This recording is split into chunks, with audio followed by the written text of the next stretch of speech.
Moderatorja e njohur Bora Zemani ka reaguar për herë të parë ndaj thashëthemeve që qarkulluan së fundmi për një ndarje të supozuar me partnerin e saj Donald Veshajn. Në një rrëfim për goca dhe gra, Bora zbuloi se lajmet e pavërteta janë përhapur menjëherë sapo ajo ka postuar një foto të Donaldit, çka ka ngjallur reagime të shumta nga ndjekësit. Unë e mora vesh që ishte shpërndar një lajm për ndarjen tonë, kur postova një foto të Donaldit. Më mbush Instagrami me mesazhe: "Shqyr që nuk jeni ndarë", më thonin shpesh, sa herë postoja foto me Donaldin.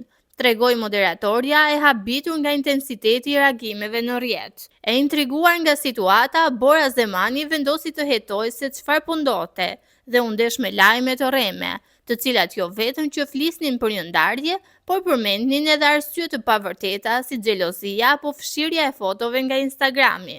Diçka që moderatorja e mohoi plotësisht. Bëhem kurioze dhe hap të shoh ç'po ndodh. Kush ishin këto lajme që jemi ndarë? Fusin edhe arsye të tjera, xhelozia që kanë fshirë fotot në Instagram. Por asgjë nuk ishte e vërtetë, shtoi Bora. Deklarata e Borës duket se i ka dhënë fund spekulimeve që qarkulluan me shpejtësi në rrjetet sociale javët e fundit. Çifti i cili mbetet ndër më të komentuarit në showbizin shqiptar, fijon të tërheqë vëmendjen e publikut me çdo postim apo dalje të përbashkët.